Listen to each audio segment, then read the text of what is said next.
right, welcome back, everyone. Today, we're going to get back to basics, how we sort of dominate our day using discipline and using our schedule to sort of support discipline. I've got my system, but and I'm sorry to sort of just throw it at you. Like, I love to hear, because most of the people on this call have used and heard my system, the 6 must-dos. So I got my presentation ready to go if you want me to go over that again, because it requires reading. But I love to hear your thoughts on like putting discipline in your day, scheduling your day to make sure you're successful.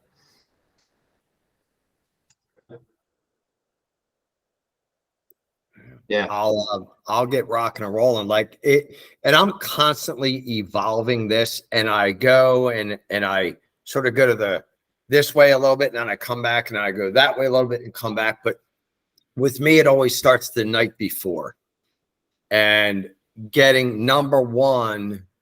And in the business world, we just don't talk about this enough. Sleep, and I mean restful sleep. So it's like, what time am I going to bed? Let me make sure that I'm not drinking coffee like I did yesterday at 4 p.m.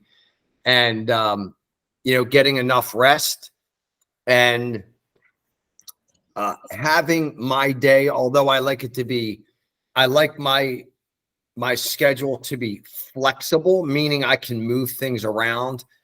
I just take, you can't see it, but I just take my 135, my GPS, 1-page business plan, 1-page blueprint, whatever you want to call it, and plug it into my daily schedule. And of course, it always starts with personal stuff, my morning routine of reading, affirmations, working out, direct sunlight, breath work, everything that I need to set my system, starting with a good night's sleep, setting my system, my machine, meaning my brain, my heart, my legs, my lungs, my eyes, my energy, my spirituality, getting that set up.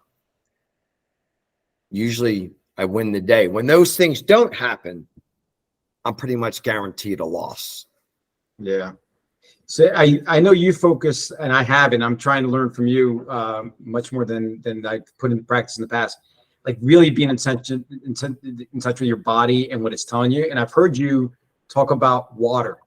Like I forget it was like, I can increase your production just by your water intake, right? Like that's something that people are not focused on enough. Yeah, my guess would be that maybe as many as 50% of, I'll call them insomniacs, people that don't sleep, 50% of them are just dehydrated and they don't realize it. Like the unwritten rule is half your body weight in ounces of water a day. So if you weigh 100 pounds, 50 ounces of water. If you're 200 pounds, 100 ounces of water.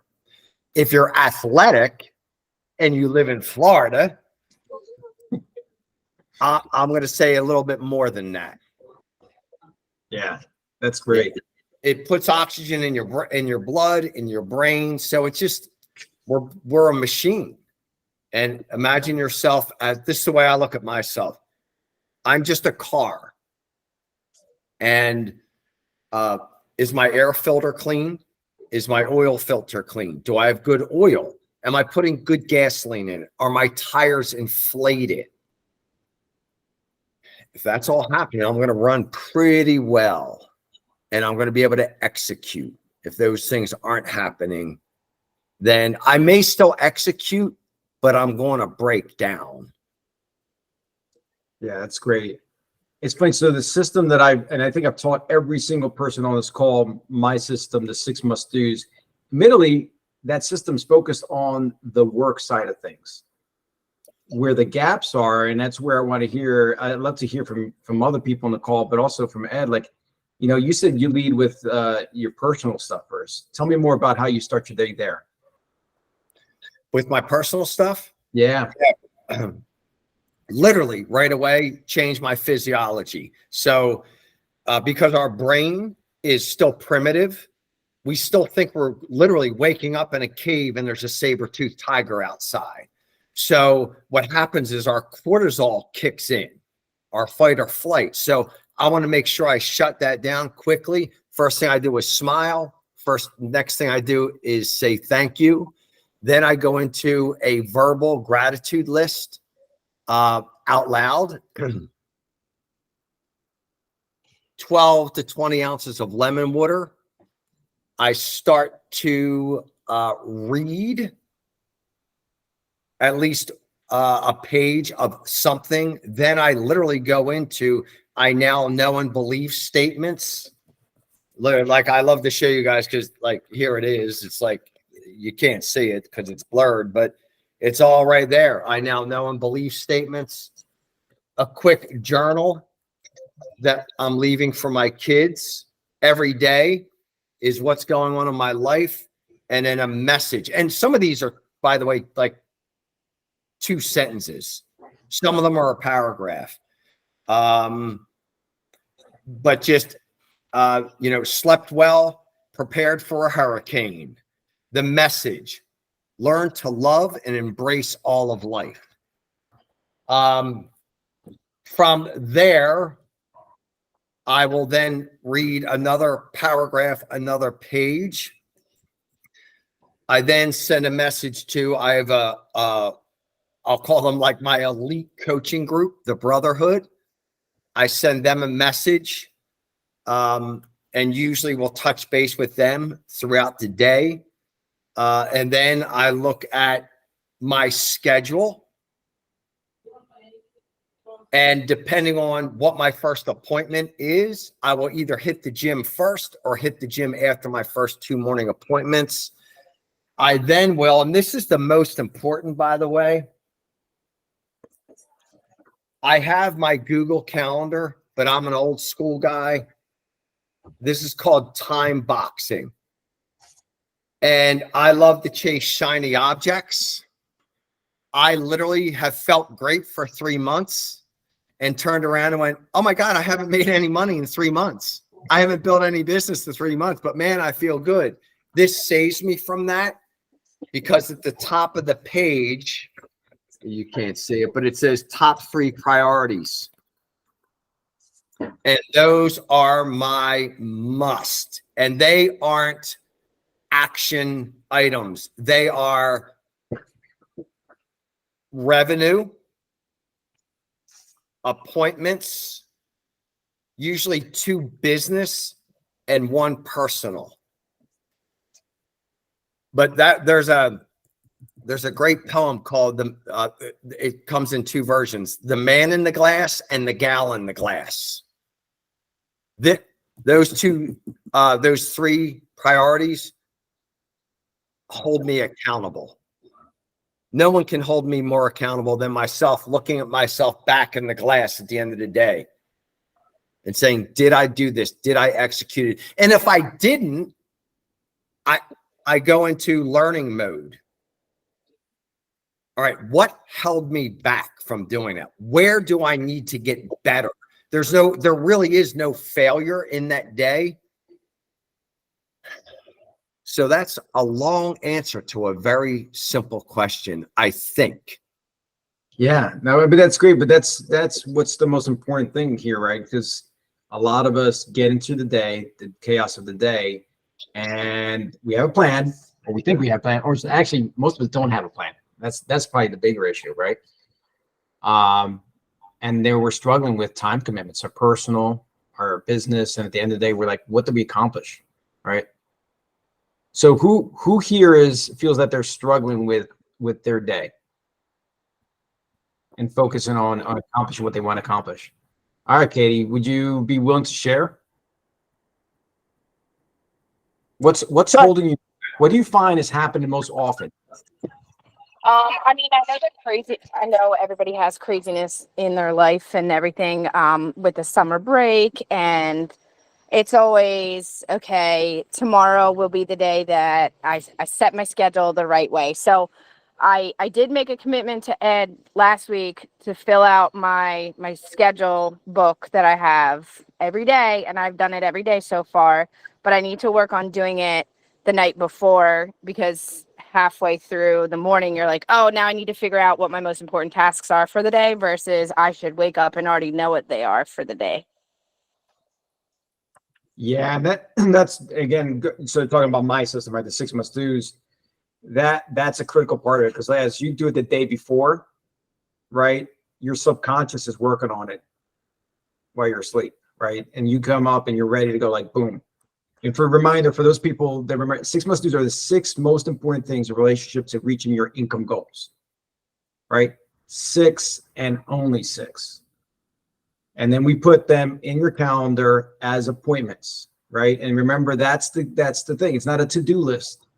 It's a must-do list, right? It's just like the analogy I always use is like at 10 o'clock, if you got a listing for a $2 million property and it comes to 10 o'clock or 9:50, you like say, I don't know, maybe I'll show up or maybe I won't show up on that listing appointment. No, you're there, right? Because it's super important. And that's the way you got to treat these things. So that thing, Katie, when you're putting in that list, it's must do, and not in the sense of pressure, but more in the sense of like, these are the things I must do to meet my goals in life, whether they're personal or professional, right?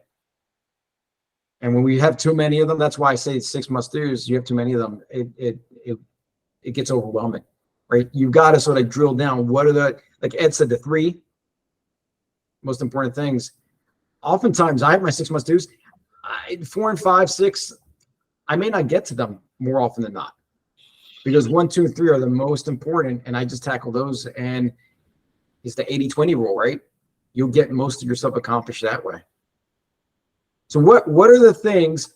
And I know it. Like I literally have been in chaos the last 2 weeks between traveling this place that way, dealing with moves. You crave routine, right? Like I know I do. Like I crave getting back. I'm so grateful to be back in the seat and be back more in my routine. Because when you're off of it, it's like this gnawing feeling in the back, like I'm not doing what I'm supposed to be doing, and the guilt and like those bad negative feelings start rising up. Like, what are the things? Let's just talk about it, right? Just vulnerable. What are the things that hold you back, that interrupt your day, that we can help each other with and understand? Like, listen, we're not in it alone. Darwin, you raised your hand. What holds you back sometimes? Okay, so I'll go for 2 things that just recently happened. One that happens more often than I'd like to admit, but for me, it's like oversleeping sometimes. Like this morning, I tell my routine, the morning routine is fairly simple. I wake up, I read the Bible, I go to the gym, I get a cold shower in, and then I'm ready for work. And I get my little breakfast, and I'm ready to go. After that gym session and that cold shower, I'm good to go, right? But today, sometimes I oversleep, and today I woke up at 7:30, so it slowly got me a little off track, but I was still able to do most of the things that I was able to do. And then the other thing that kind of just caught me off guard last week was like family, like situations I was dealing with my family, like I mean, I mentioned it to you, Guillermo, a little bit about that. But like just kind of like things that I guess from my childhood that impacted me in a way that like through the end of, like, I had a great start of the week, and then the end of my week was just kind of like I was off focus. So that's kind of like what I struggle with. So if anyone has any recommendations on that. Yeah, man. I'm just gonna can I go to number 2 first, because I'll share me, and then I want to throw number 1 back to Ed, because Ed is he knows the physiology and that stuff better than I do. But I've got this thing in my DNA where I feel when I'm wronged, I want to fight. Like, like somebody's done something, they're disloyal, or like, or they said X and they did Y. Like it gets at me. And what I end up doing is I go into these internal conversations. Like I'm having this internal like dialogue of like, well, they said this, I'm going to respond this. And before I know it, it could be 30 minutes, right? And like I'm getting angry. Like I'm just getting all hyped about something that didn't happen, right? Like just literally didn't happen that way. Probably won't ever going to happen that way, right? And it's like the tool that I use, like stop, right? you're operating it out of opinion rather than fact. And we've again, most of everybody on this call, we've talked about difference between fact and opinion, right? Opinions are like 95% negative. It's something that came from our past. We got to stay in the fact, right? What actually happened and the story, right? And so with these things that happen, it's like, get off that channel. Like, hey, this is not helping me. This is just taking me down a path that's not productive. That's not healthy. My anger level's up, and I know from law of attraction, right? I don't want to be operating that mood chart, that lower level of the mood chart. And so switch off that conversation, because I've had conversations like you've had, like you share with me privately with your family, and it goes down this spiral, right? So it's like, stop, like switch off that channel, switch off that conversation. And sometimes it's easier said than done, but that's why you go find those things, that the happy list, right? We talked about that happy list, that music list, or a happy memory, or you do gratitude, or you do affirmations, or you find something to get you off of that conversation so that you can get back to where you want to go and get in line with your goals. So that's me. I don't know if Ed wants to say anything to it, but the oversleeping thing, I'm really interested in that, because I struggle with sleep as well sometimes.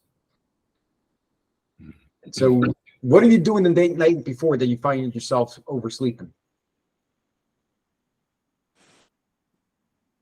So the night before, well, now I put it into place where I have a wind down hour at 10 o'clock, and then I let my brain wind down. I think what I'm used to doing is, like, sometimes I'm still like thinking about work, or like getting into things about work, like at 10, 11, I'll go to 12, sometimes I'll go to 1, 2, and my brain will be on, and I like when it's on, but sometimes because it's on, it doesn't allow me to, it's like kind of like, for example, it happened to me after that situation with my family, when I was like at a very high anger level, and like my brain just would not turn off. Like, it would not turn off. I was up at like 3, 4 o'clock at night on a Thursday night last week, and I could not. Like, I'm like, I can't sleep. I ended up going to sleep till like 4 o'clock in the morning. So like that, like, I guess is having I think it's mainly because I think, which I'm trying to put into place, is by 10 o'clock, I should be, you know what I mean? Like more relaxed, where I'm like, okay, I'm ready to go to sleep. That's what I think. Cool. Thoughts on that? Ed, any advice? I got lots, but I know Tasha had her hand raised. Oh, okay. I did. And Darren, what I wanted to say is that this is something that I struggled with for a very long time personally. And it can come from a lot of things, like you said, with family, or like since having a son, and he has his schedule, and you're kind of adapting yourself around those kind of things. I've found that really the only thing that worked was me reminding myself that no matter what was going on in my life, I still had a responsibility to myself to do the things that I know are best for me. And so, like, just last night, I had an argument with my sister. My sister lives in Jamaica, so where I'm on WhatsApp, and we're going back and forth like this. And next thing I know, it was almost 10:30, and I literally had to say to myself, "You have to calm down, because this can go until 1, 2 o'clock in the morning if you let it. Because when we butt heads, that's how it is." And I let her know, "Hey, this isn't the last thing I have to say. I'm going to bed because I know what time I need to be up in the morning, because I've written down my goal list, and I know what time I have to wake up to do the things that I need to get done to feel okay about my day tomorrow."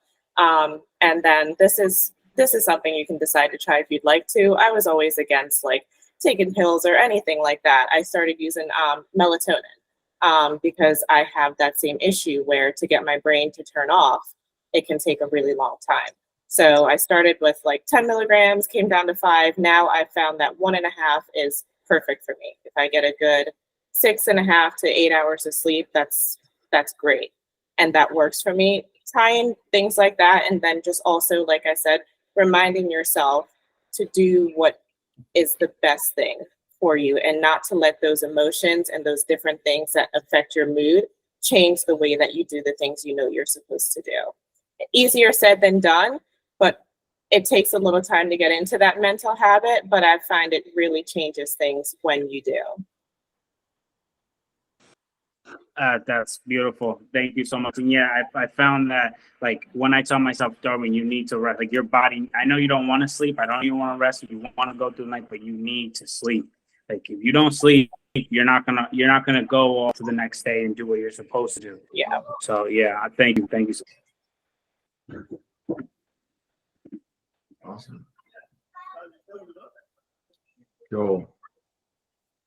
And you said you had a lot of advice. I'm gonna love to hear it. Yes. So, and I'm sort of there like laughing at myself. But I wrote down a couple things, and this is just, I'm going to say, from 2 decades of being in this personal development world, the recovery world, and experiencing a lot in life and business. And this is what I wrote down. Life hurts sometimes. And it just hurts. People hurt us. People disappoint us. We disappoint ourselves. Our job is to experience as much joy as possible throughout every day. With that,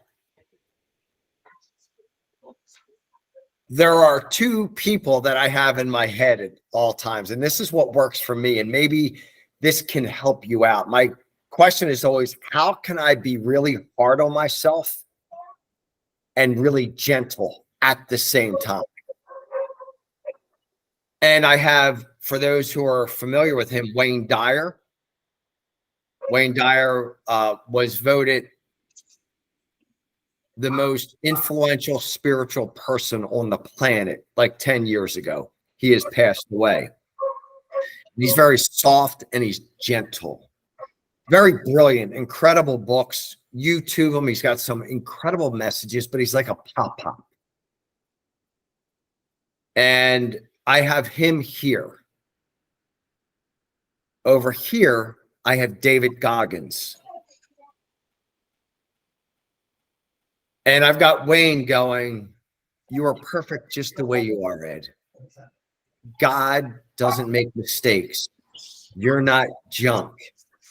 And then I got Goggins, and I won't use his language, but you can fill it in. Hey, you effing P, get your ass up and get moving, you fat F, this, that.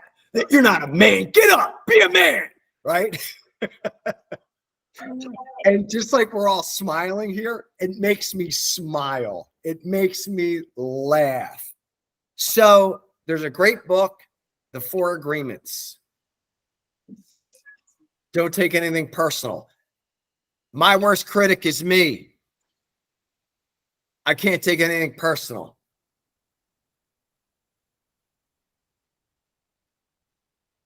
This has been my biggest aha moment.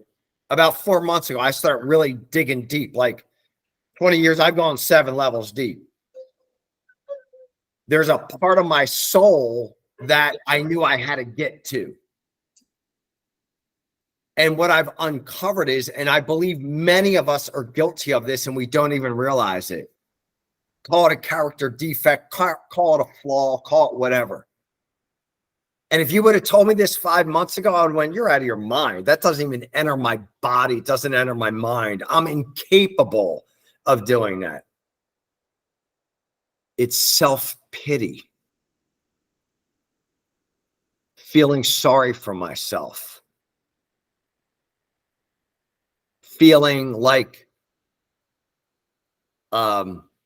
whatever.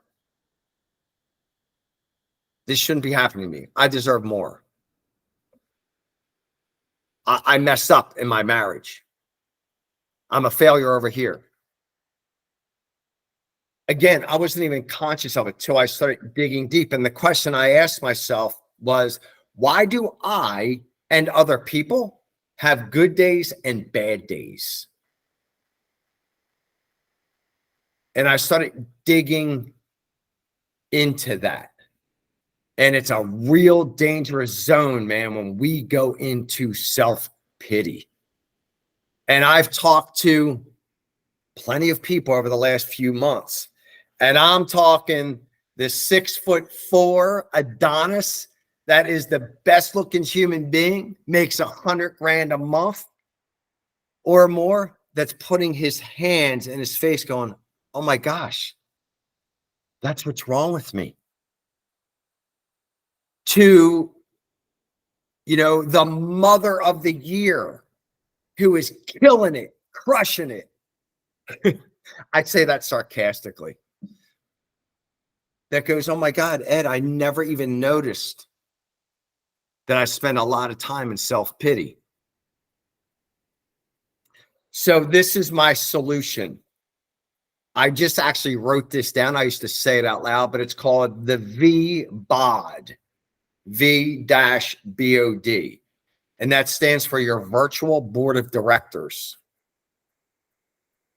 Think of all people alive and who have passed on, family members, athletes, entertainers, your heroes, and communicate with them. So what I mean by that is I have some things that I have to negotiate right now. That isn't my best trait. It's not. I was a shy kid. I was afraid of confrontation. I've had to work really hard to learn how to negotiate. But what I do is my virtual board of directors is in front of me. And one of those members is Chris Voss. Never split the difference. And I sit back and I'll go, all right, Chris, what would you do? What would be the questions you would ask in this? And you know what? As I'm doing this in real play, the first thing he's going to say is, well, there's this thing, Ed, called ChatGPT. Why don't you go there? Ask the questions there. Then I'll go to a video of his and search Chris Voss negotiating on.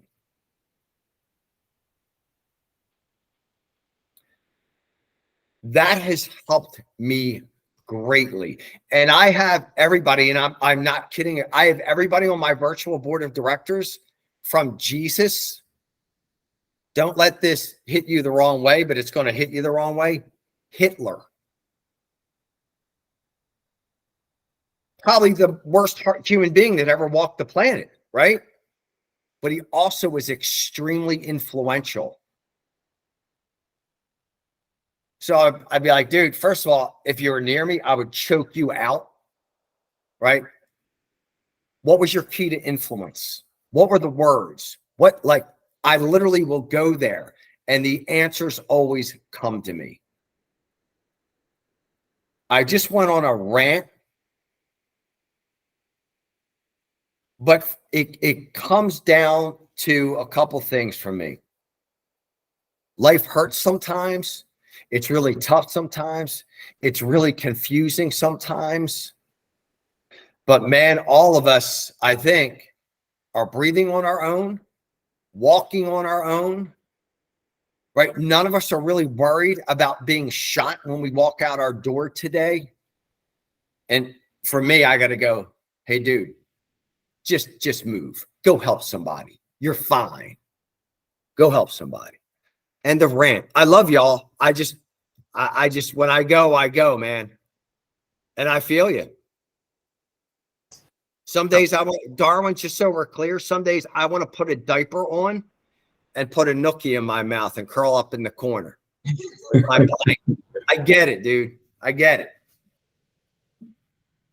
Dude, yeah. What were the 6 months? Awesome. I don't know that. Know them. Anybody want to hear them again? We can go. I love talking about it, so I can go jump into it. So it really comes down to prioritizing, right? Because people talk about time management, and time management you don't manage time. Time is what it is. You got 24 hours a day. It's what you do with the time that you have.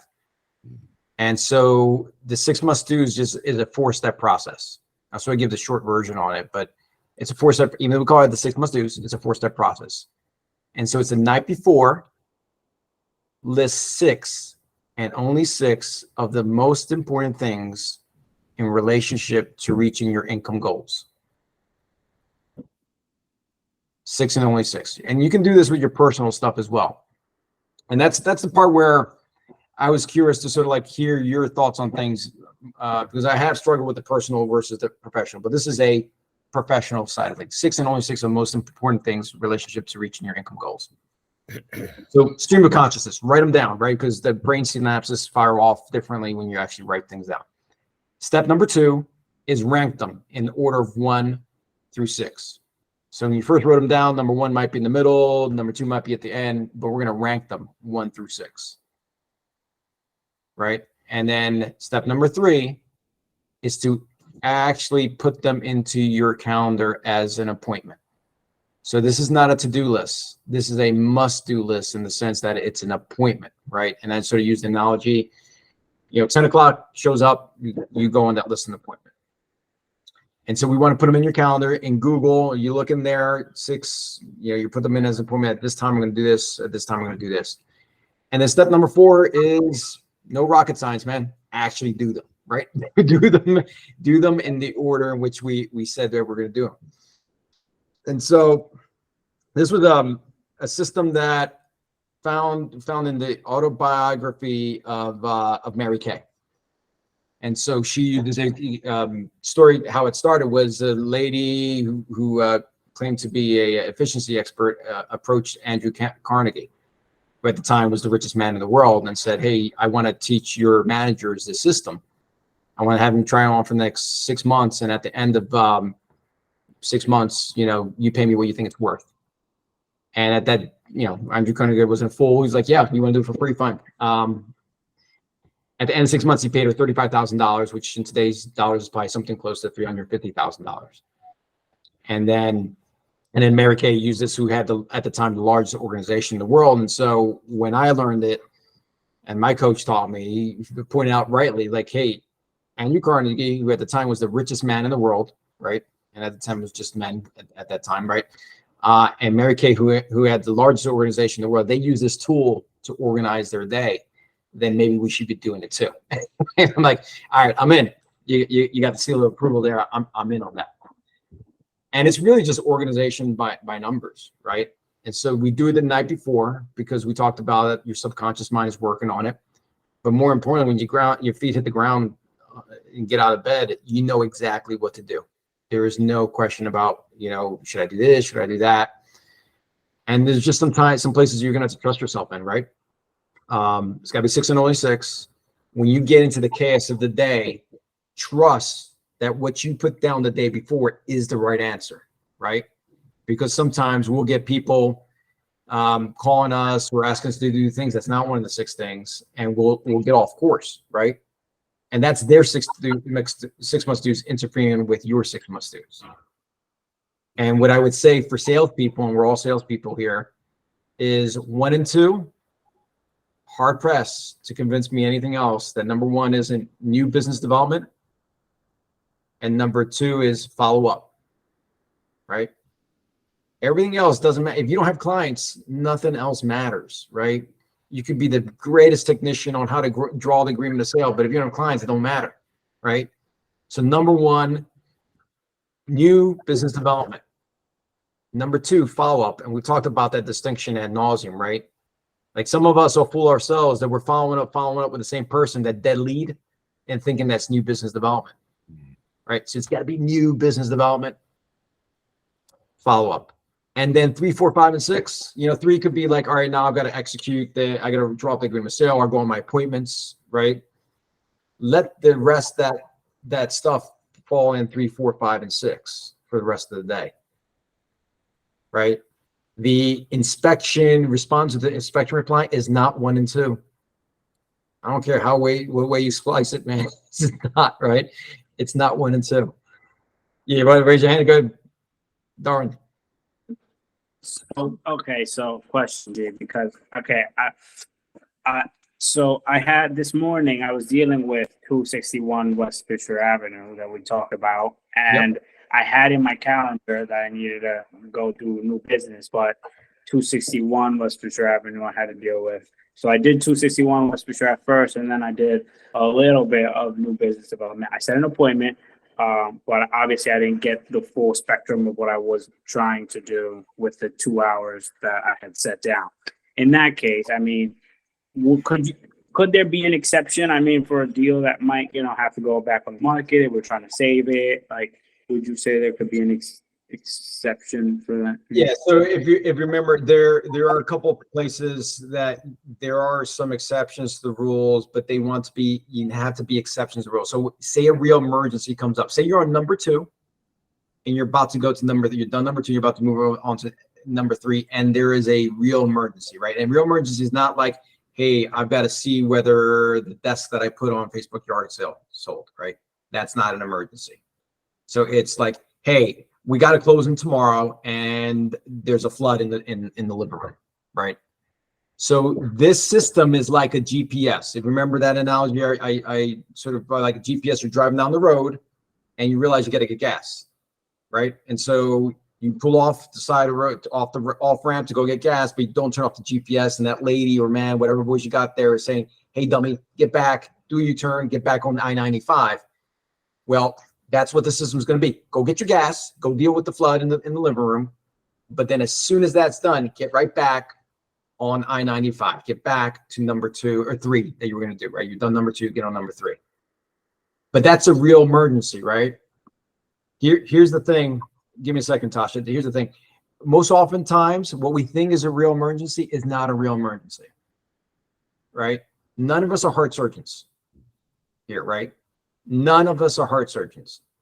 So when the agent on the other side is like, hey, I need to know where the reply to inspection is on this, and you've got until later in the day, the deadline's not to the next day or later in the day, that can wait, right? Because you need new business. And for the clients that call you in the middle of the day and the first thing in the top of the day, remember one of my isms: conflict only arises in the absence of clear expectations.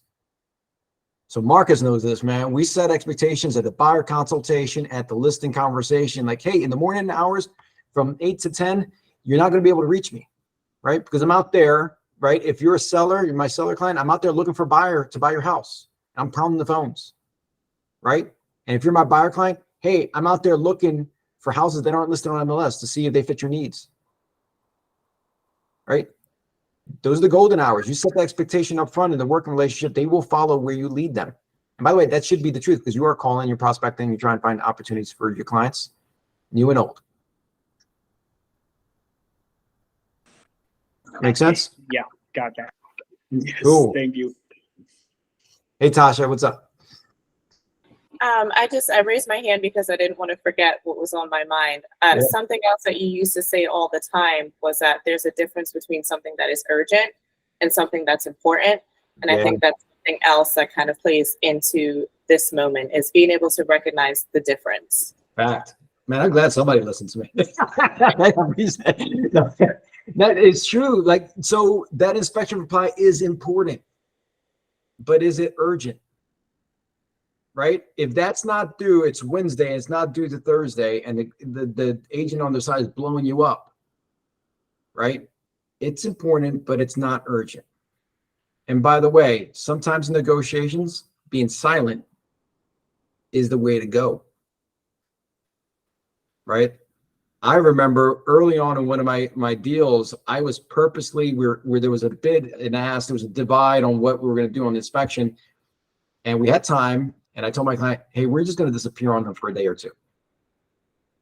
And the agent on the other side did not like that. And they were blowing me up to the point that she comes like, hey, are you a part-time agent and you have another job? What's going on? In front of her client, trying to belittle me. I'm like, no, I'm a full-time agent. They gave us the price that we wanted. They gave us the concession, right? Sometimes being quiet in a negotiation or not responding is the right move for your client. Like one of the sort of key principles of negotiation, and children are really good at this, they'll just say no and just sit there and stare at you. And there was a lawyer, and then Marcus laughed because I told him the story probably ad nauseum. I used to work with a lawyer that would just sit there across from the table and just say no and just stare at them and wouldn't say a thing until that other person spoke. And the next person who speaks loses the negotiation. Okay. So these are just little things to know that when they're just blowing up your phone on the important but not urgent things, it's okay to let that go a couple hours. We're dead. What's not okay is not to prospect and to follow up, because your family, how you feed your family, how you support your dream, how you reach your dreams. These are the 6 most important things, right? In relation to reaching your income goals, your dreams, right? It's not okay not to do those. And again, this is not feeling bad, must do in terms of feeling pressure or angst or disappointment or frustration. It's must do in the sense that there are certain things you must do in order to accomplish things. And again, the analogy I use is taking a trip. In order to go take a trip, you got to order the ticket, you got to pack your bags, you got to put in the car, you got to drive to the airport, you got to get on the airplane, you got to, disembark. That's what I mean in terms of must-dos. These are the things that are going to get you from A to Z. End of story. Cool? Now listen, none of us are perfect. There are no perfect human beings, right? Except one, right? We don't walk on water.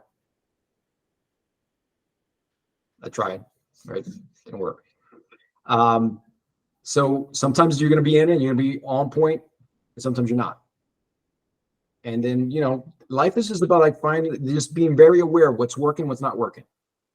And really putting that effort, like, all right, let's put more of what works in and less of what works out. I literally just had a conversation with my coaching client, one who continued to miss appointments. And it literally left this thing like, all right, what do we need to put in that's out right now to have you show up for appointments? Right? Because it's showing up. If it's showing up with me, it's showing up in the rest of your life, right? I'm not special, right? It's showing up in other parts of your life.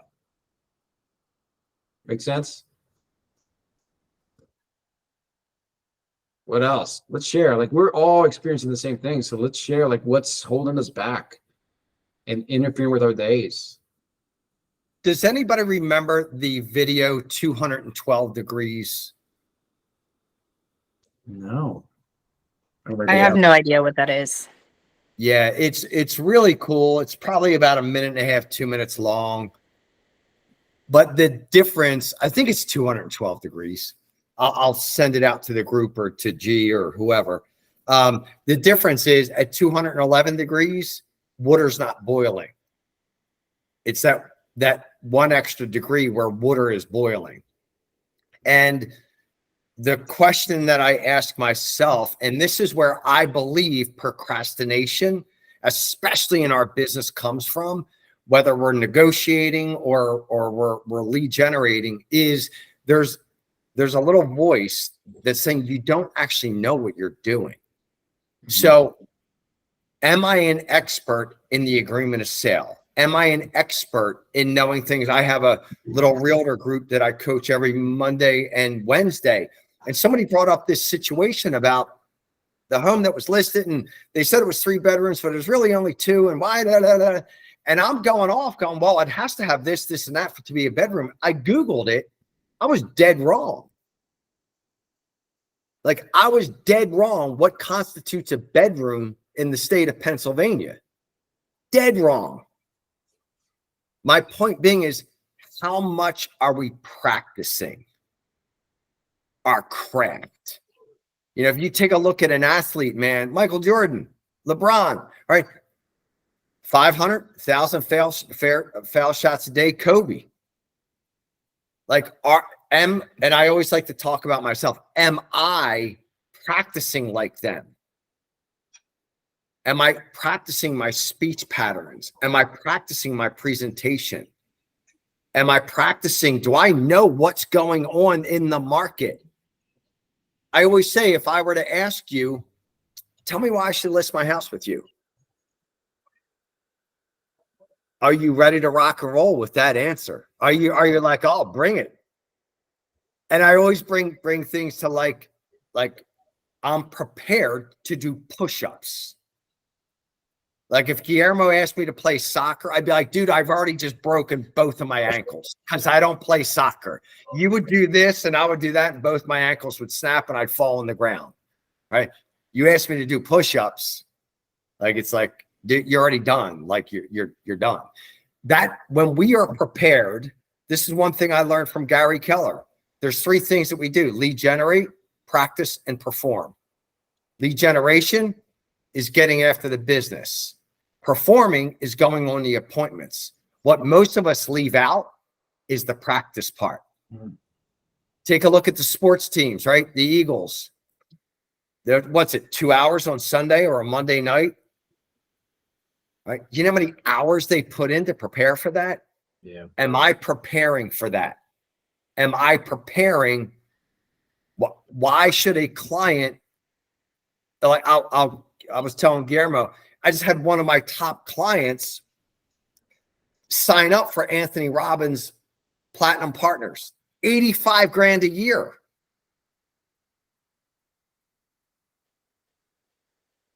And I'm going, you know what, man? I'm pretty good. Why did he just sign up for 85 grand a year? Oh man, I got to get a lot better at what I do. So that practice part, man, like how good am I? How prepared am I? If I were to ask anyone, all right, what does line 6A on the agreement of sale say? Like, I know this is the David Goggins part of me that gets in my head. If I don't know what that answer is, I got work to do. Right? If you were to ask me, Ed, why should I coach with you? Why would I pay you $5 grand a month to coach with you? I better be prepared to answer that. I love that. Because a lot of us would be like, but yeah, man, you got to be ready to rock and roll on that. I love that. That's great stuff.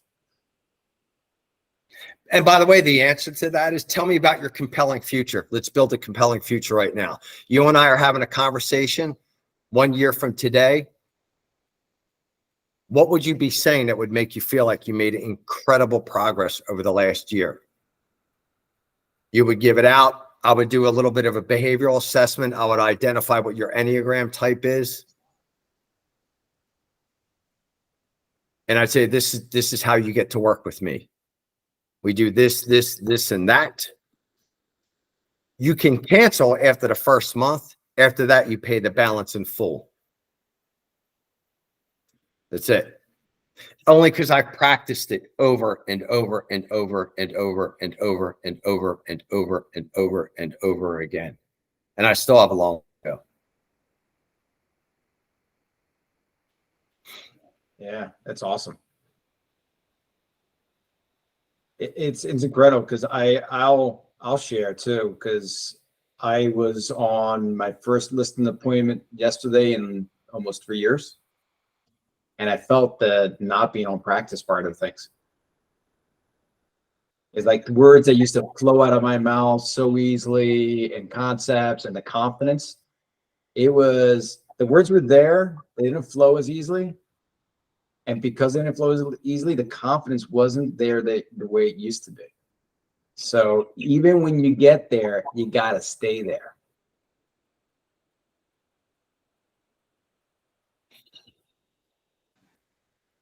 I'm always willing to talk. I apologize, guys. I like to chat No, and share. I love it. Marcus doesn't like to talk as much as I do, but this is something that he actually does all the time.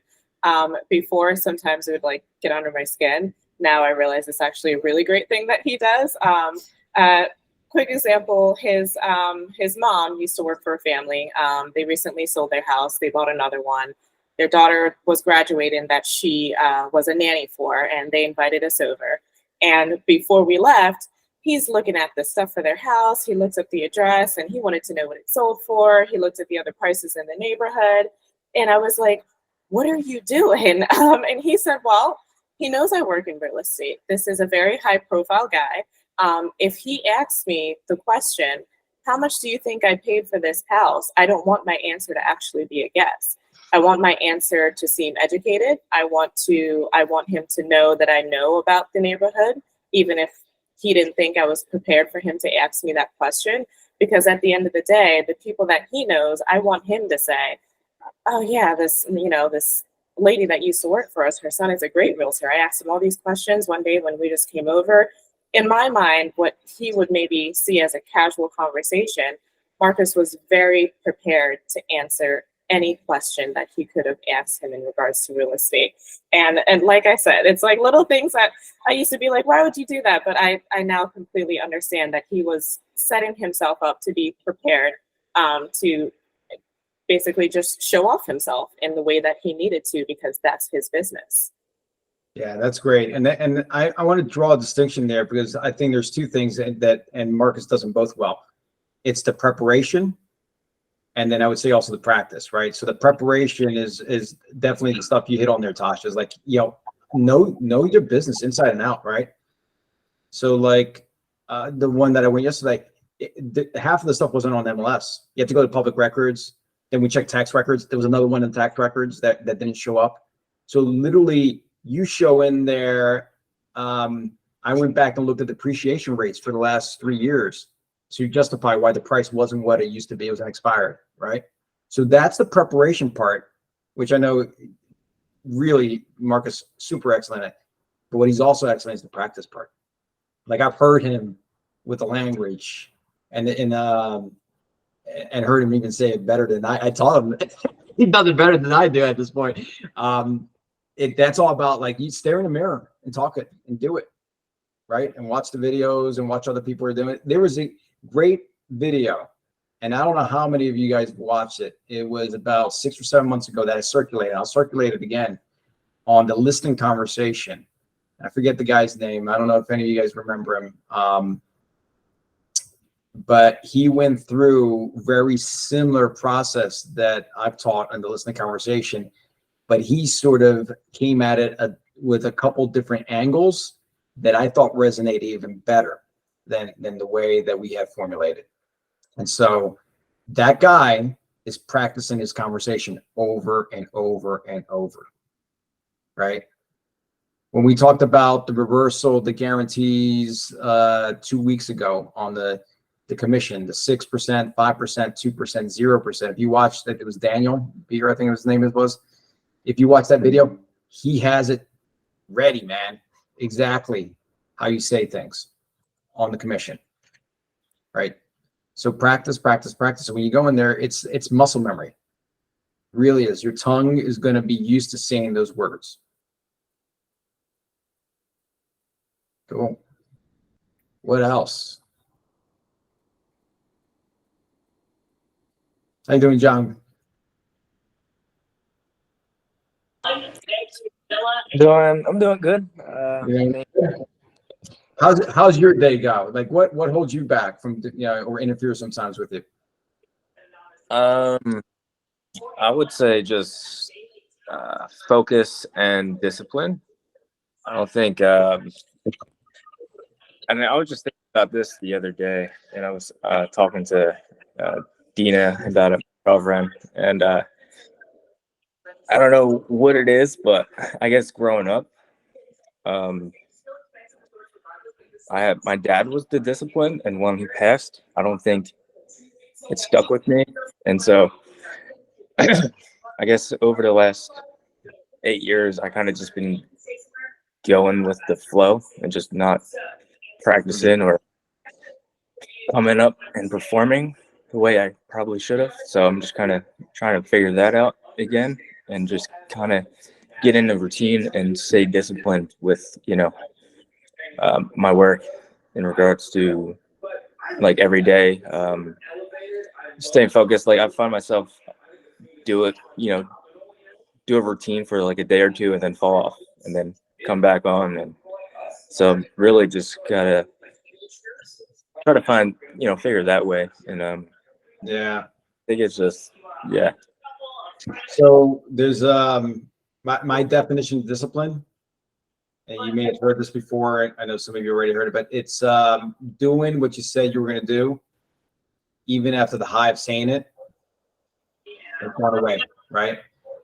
So it's like a New Year's resolution, right? We get excited in New Year's, we're going to work out, and we might work out for a day or two, maybe a week or two. And then the high of the commitment, the high of saying, I'm going to do this, dissipates, goes away. Discipline is just doing that thing we said we're going to do, even after the high has gone away. Right. And it's the commitment that we've made to ourselves. Again, it goes back to that 6 must do's, or the identifying what are the most important things to reaching our goals. And I used to I would personify the thing that's interfering with me. Right. That call or scrolling through Facebook. It's like that. I would personify. I mean, like I gave it a character, and that character was stealing money from my family. Right? You got to use whatever works for you. This worked for me. It's like that call, that interruption, that practice, that app that I downloaded, Candy Crush, that was taking hours away from me, my family, like whatever it is. I had to personify. I'm like, yo, you're stealing from me, and I got to get rid of you. You got to get out of my life. And there was an app, and I deleted it, and it's out of my life. Other ones that come up, I had to delete those too. But that's really like whatever you got to do. You got to personify these things. In my case, I did, and I'm like, that's stealing from me. You're taking money out of my bank. You're ripping me away from my dreams, right? You're taking money out of my kids' education fund, or whatever it is that drives you, right? It's just internal games, man. We talk about life's a conversation. We're making it all up, right? Just make it up in a way that empowers you. For me, you've heard the story of me putting on the Superman cape in order to prospect. I got to save those people out there in the world from working with those bad realtors. You just got to find your goal, whatever that drives you, and sort of give it a personality. Cool. All right, we are at the hour mark. Unless anybody else really wants to share something. Anybody? Any hands? Seeing none. Thank you all again. Thank you for participating. Appreciate you all. Go out there, calls, and create miracles. Yeah. Have a great day. You guys. Yeah.